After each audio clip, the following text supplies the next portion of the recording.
Assalamualaikum warahmatullahi wabarakatuh. Salam sejahtera untuk kita semua. Hai semuanya, apa kabar? Semoga kalian semua dalam keadaan sehat dan baik-baik saja. Ada pepatah bilang, tak kenal maka tak sayang. Maka izinkan saya memperkenalkan diri. Perkenalkan, nama saya Jisi Kurniawati. Saya adalah mahasiswa STKI PPGRI Bandar Lampung yang sedang melakukan PPL di SMA Negeri 10 Bandar Lampung. Di sini saya membantu Ibu Novia Mela Dewi dalam melakukan dan melaksanakan penyelenggaraan bimbingan dan konseling. Untuk pertemuan hari ini, saya akan memberikan materi tentang meningkatkan kualitas ibadah. Mengapa demikian? Karena kebanyakan individu yang kita temui dan kita jumpai, banyak sekali individu yang bermalas-malasan, masih suka bermalas-malasan dalam melakukan sholat.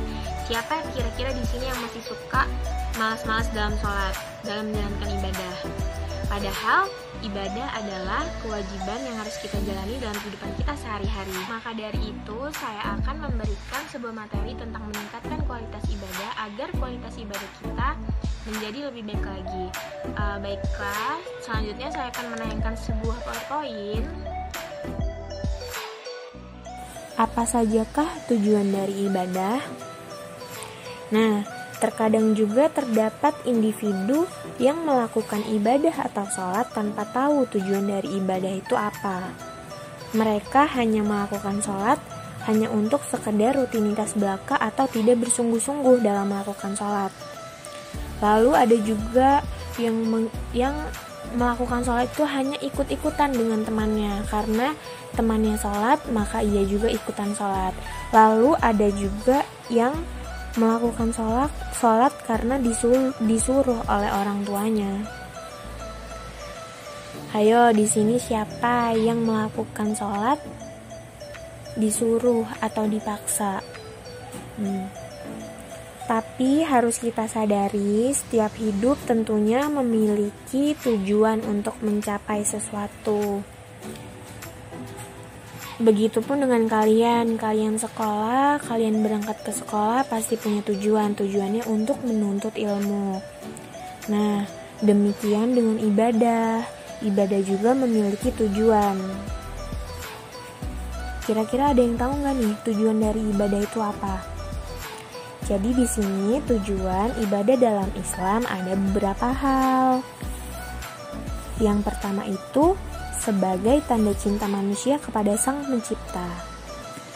Maksudnya, dengan kita mengerjakan sholat, itu adalah salah satu bentuk tanda cinta kita kepada Sang Pencipta. Jadi dengan kalian mengerjakan sholat, itu merupakan salah satu bentuk cinta kalian kepada Sang Pencipta. Lalu yang kedua, yaitu menunjukkan rasa terhina di hadapan Allah Subhanahu wa Ta'ala. Maksudnya, kita sebagai manusia itu kan pasti pernah nih melakukan kesalahan. Kira-kira di sini ada nggak yang belum pernah melakukan kesalahan?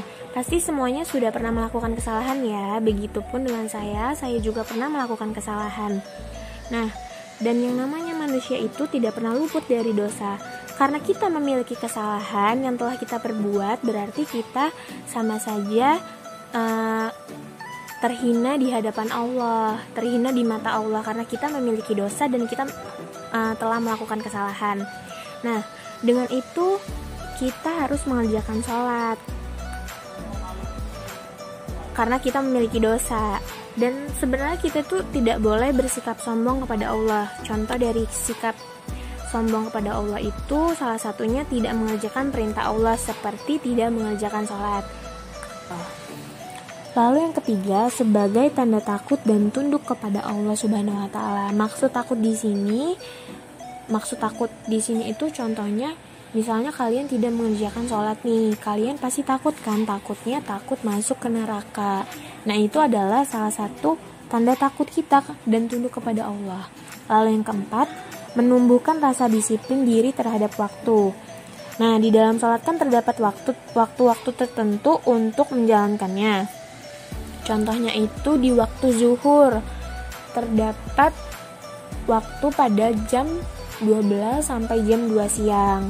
Dan dengan demikian itu dapat melatih kita disiplin terhadap waktu. Dan yang terakhir, sebagai tanda mendekatkan diri kepada Allah Subhanahu wa Ta'ala. Karena sholat sebagai ibadah ritual umat Islam. dan sarana kita mendekatkan diri kepada Allah. Jadi dengan kita sholat, kita itu adalah salah satu bentuk kita mendekatkan diri kepada Allah. Jadi dengan kita mengetahui dan memahami tujuan ibadah, kita dapat melakukan sholat dengan niat dan sungguh-sungguh, bukan hanya rutinitas yang dikerjakan dengan paksaan ataupun suruhan. Oke, apakah sampai di sini kalian dapat memahami tujuan dari ibadah ini? Saya harap semuanya dapat memahami mengenai tujuan dari ibadah. Selain tujuan, terdapat dampak dari ibadah.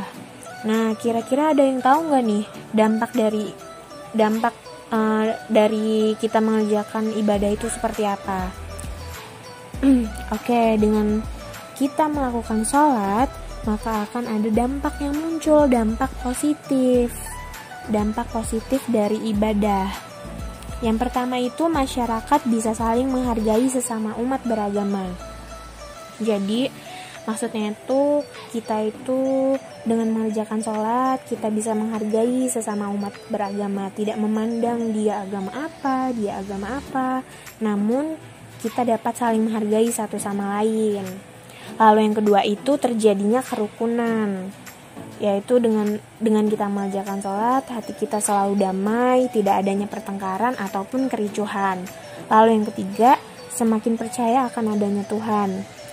Dengan sholat, kita menyadari bahwa Tuhan adalah Sang Maha Pencipta yang menciptakan segalanya. Dengan itu, kita semakin percaya akan adanya Tuhan. Lalu yang keempat, semakin tidak percaya ada unsur-unsur yang berbaur mistis.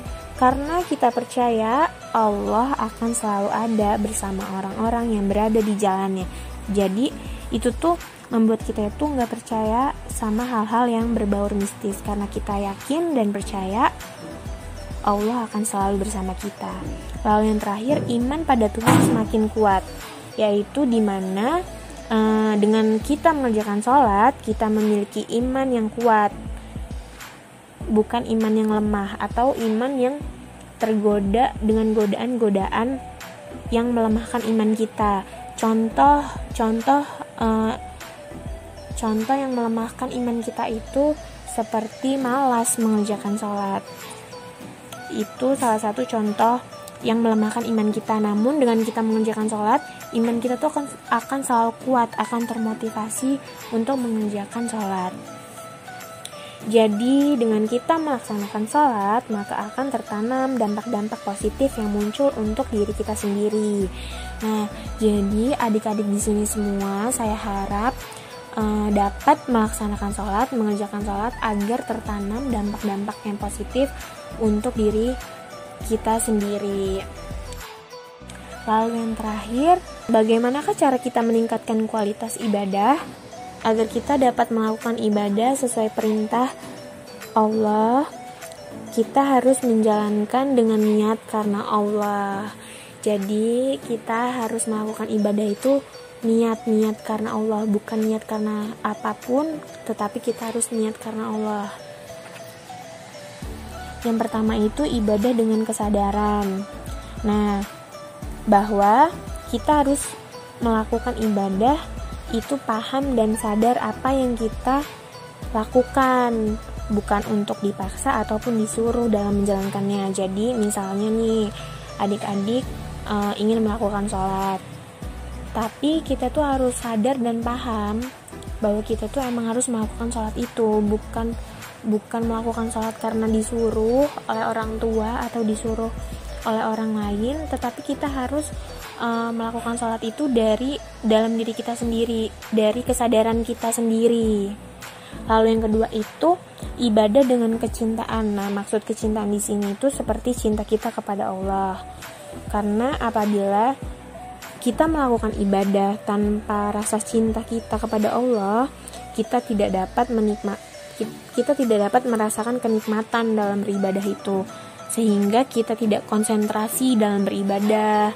Kan terkadang ada juga yang individu melakukan ibadah, namun pikirannya tuh kemana-mana, pikirannya mau makan, pikirannya mau tidur. Nah, itu salah satu bentuk tidak konsentrasi dalam beribadah. Maka dari itu kita harus menanamkan rasa cinta kita kepada Allah dalam melakukan ibadah. Lalu yang ketiga itu ibadah dengan ikhlas, yaitu ikhlas menjalankan sholat karena Allah. Jadi kita harus ikhlas dalam menjalankan semuanya karena Allah. Dan yang keempat, ibadah dengan kekhusyuan. Nah, kira-kira siapa di sini sholatnya yang masih suka main-main, yang masih suka ketawa-tawa? Nah, oke, apabila kita sedang menjalankan sholat, kita harus berkonsentrasi atau khusyuk. Namun bagaimana caranya agar kita sholat dengan khusyuk? Yaitu dengan merasakan kehadiran Allah. Jadi, agar sholat kita semakin khusyuk, kita harus merasakan bahwa Allah itu benar-benar hadir bersama kita. Dan yang terakhir, ibadah secara sembunyi. Nah, maksudnya sembunyi di sini yaitu maksudnya itu tidak ria atau tidak pamer dengan orang lain, memberitahu orang-orang bahwasanya kalian tuh sudah mengerjakan sholat. Nah, maksudnya itu tidak begitu, karena sesungguhnya sholat atau ibadah itu bukan untuk memperoleh pujian dari orang lain. Begitu. Jadi kita mengerjakan sholat itu bukan untuk dinilai dengan orang lain. Jadi kita mengerjakan sholat itu ikhlas karena Allah, karena niat kita sendiri, karena kita ingin mengerjakan sholat. Oke, jadi dengan mengetahui hal-hal tersebut, semoga kita semua dapat meningkatkan kualitas ibadah kita. Sampai di sini, apakah kalian dapat memahami materi yang saya berikan? Semoga semuanya dapat memahami materi yang saya berikan dan semoga semuanya dapat menjalani di kehidupannya sehari-hari. Semoga kalian semua rajin dalam sholatnya, beribadahnya semakin rajin, tidak main-main, bersungguh-sungguh dan tanpa disuruh atau tanpa adanya paksaan dalam mengerjakan sholat. Baiklah, sebelum saya mengakhiri video materi ini, yuk sama-sama kita perhatiin film motivasi tentang ibadah ini. Semoga kalian setelah melihat cuplikan film tersebut, kalian dapat menyimpulkan dan kalian dapat menerapkan di kehidupan kalian masing-masing. Selamat menyaksikan.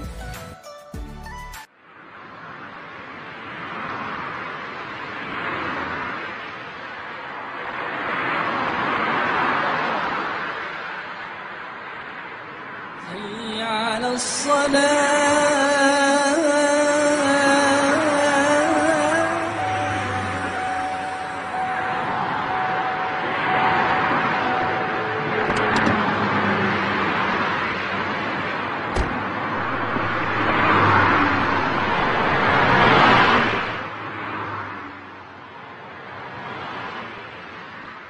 الله أكبر.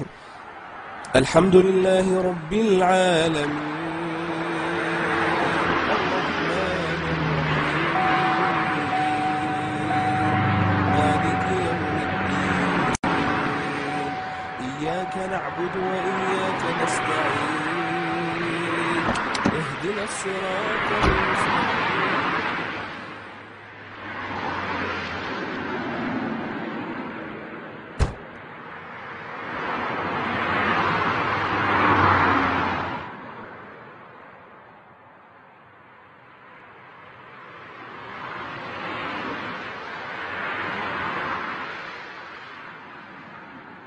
الله أكبر.